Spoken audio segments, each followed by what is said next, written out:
What's up, guys? Huge video today for Celsius Network. They just appointed an examiner. I'm going to talk about who that is, what their qualifications are, and exactly what the scope of what they are going to investigate is. I'm also going to touch on Vermont and Texas objecting to Celsius selling stablecoins and why they are objecting to it. I'm going to go over the October 20th meeting that they're going to have before the judge, and also at the end of the video, I will share exactly how you can actually see the court proceedings live if you want to. So make sure to stay till the end. So before I head into all the information about the examiner and also looking into exactly who she is, I first want to talk about two quick stories. The first is Vermont and also the Texas State Securities Board, the SSB, both objecting to the sale of stablecoins. So a lot of their arguments are actually similar, but let me just go through a couple reasons why they both object. So Vermont starts out by saying it's not clear what Celsius is going to do with the sale of stablecoins, and they also can't proceed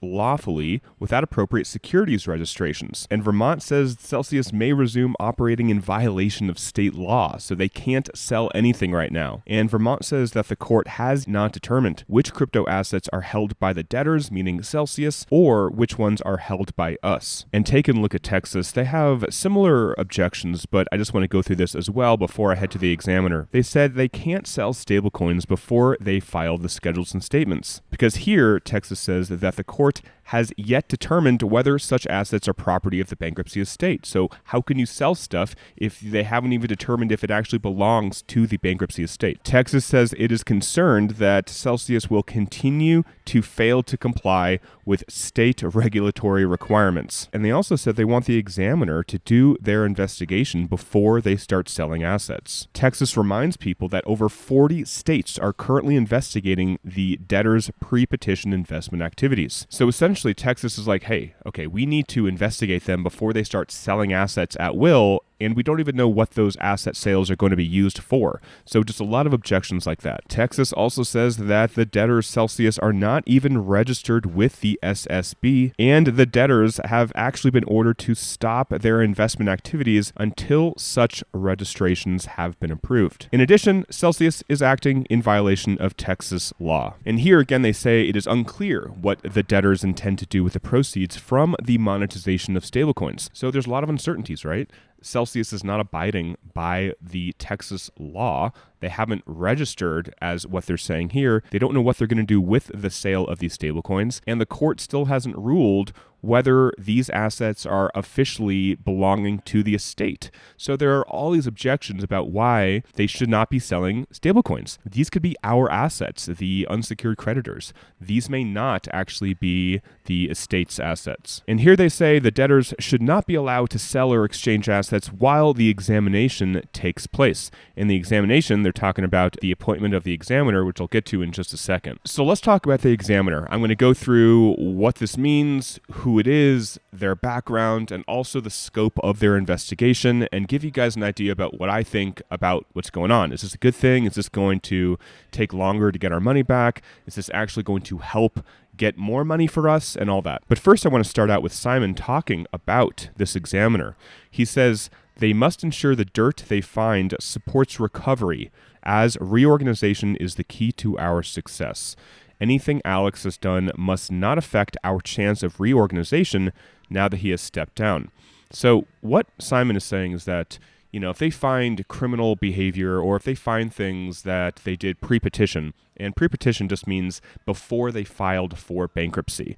So if they find anything that they want to investigate, Simon is saying the most important thing is getting our money back, reorganization, getting out of Chapter 11, and to keep the focus on that, which I do agree with. So here, Celsius UCC says they look forward to engaging with the newly appointed examiner, Shoba Pillay, on this important process. And this is the first motion that came in today, notice of appointment of the examiner. This is her name, Shoba Pillay. I could be pronouncing that wrong, I don't know. And she is over at Chicago, Illinois. Next, the application for order approving the appointment of the examiner. So yes, the judge did sign off on this. And here we have the final one, order approving the examiner. So here she is.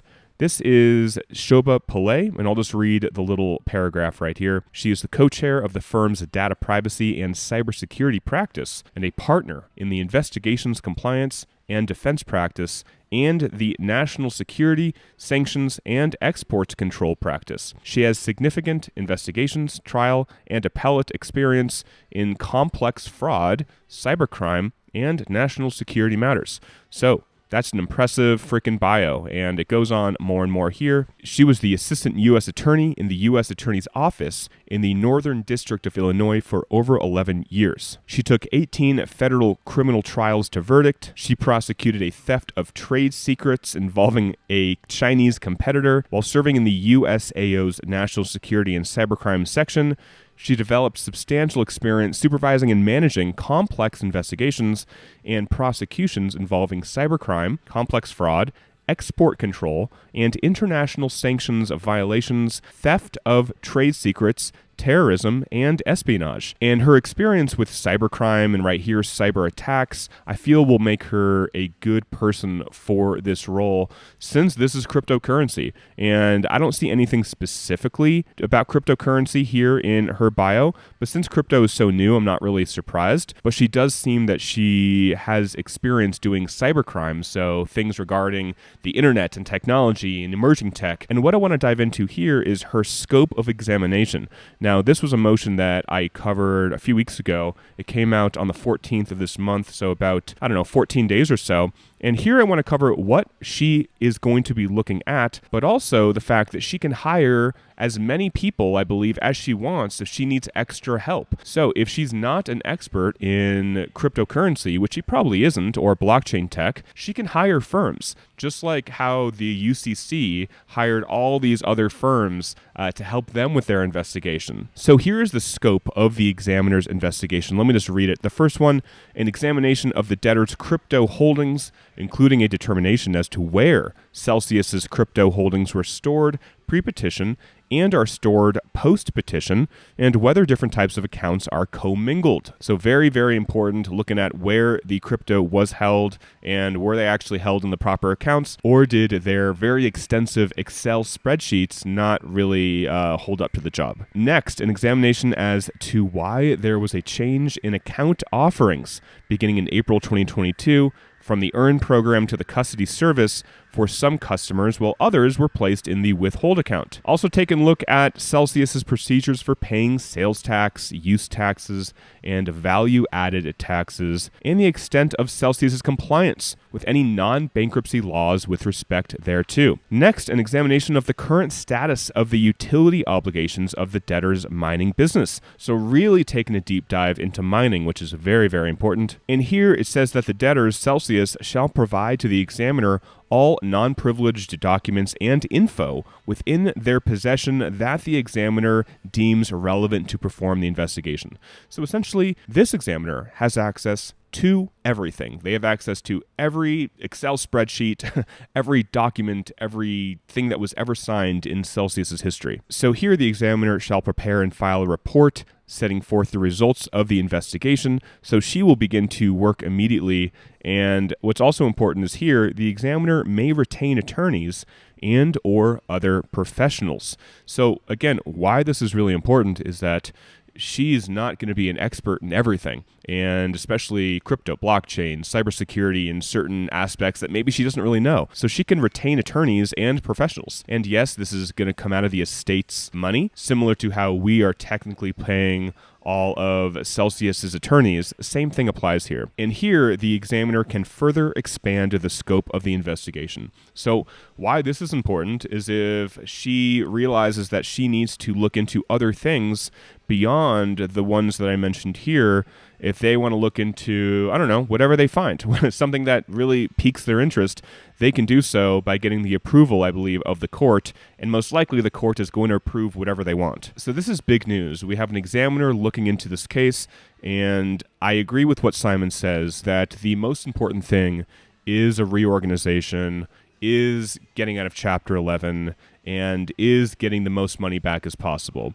So what a lot of people were concerned about is the examiner kind of clamps down on the ability to reorg, meaning that nothing's going to actually happen until she files her report and then she approves. So that's why people like David Adler were looking for a Chapter 11 trustee, because you can still do a lot of what the examiner does, but you can still continue to do the reorganization process. And I just want to say before I end this video and talk about what's happening on October 20th, that I am very optimistic about what's happening here. And I believe that what's going to happen with the reorg and coming out of Chapter 11 is going to be better than what a lot of us think. There's a lot of pessimism and doubt and just negativity. And if you are living in that state regarding this process and Chapter 11, I just want to encourage you to be optimistic here and know that you're not going to get any crypto back this year. It'll probably be next year, but that it may end up being a really good process and that it may be better than what you think. So finally, I want to talk about this tweet from the Celsius UCC. October 6th court hearing,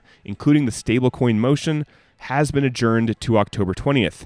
So, October 7th, status conference on the custody withhold issue is still happening as planned. So, I guess they are moving all of the objections that Vermont and also we had the SSB in Texas, they are moving that to October 20th. So, I don't like when things are being postponed, but whatever. I don't really have any say in that. It is what it is. And finally, I want to talk about this motion happening October 20th and what they're going to cover. A lot of you guys have asked me, how do I watch these things live? Well, there is a website here, which I will include in the description.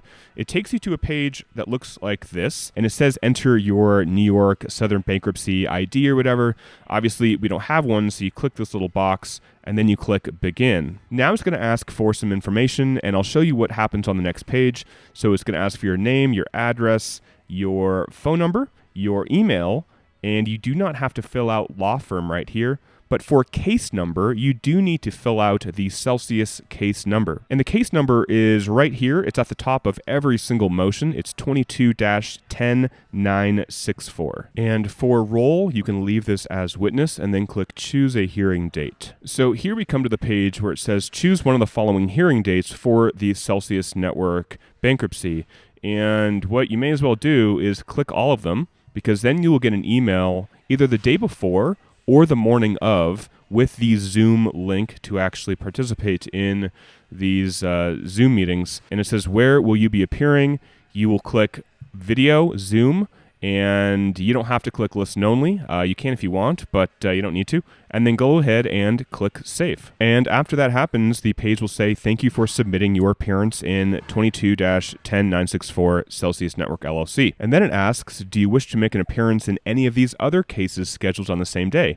Ironically, there's another one for Celsius Network. It's the ad hoc group of the custodial account holders versus Celsius Network. So I didn't even know this one was happening. If you want to catch that one as well, feel free to click that box and keep it on video and then click done. And that is it. It takes you to the page where we started. So guys, that's it for the video. I hope this was helpful. A lot was covered and I am hopeful. We have the Examiner, we have New York, we have Vermont, and over 40 states that are objecting on our behalf and really saying like, hey, they did stuff that's illegal. We're not going to let them continue. And again, now this Examiner is really going to be a hard ass and is going to investigate the hell out of this stuff. So I hope this was helpful, guys. I am hopeful, and I hope you are too. If you want to reach out to me, if you're having some difficult times, I'm happy to chat with you if you'd like. But other than that, guys, I hope you're well. Until next time, talk with you soon, and bye for now.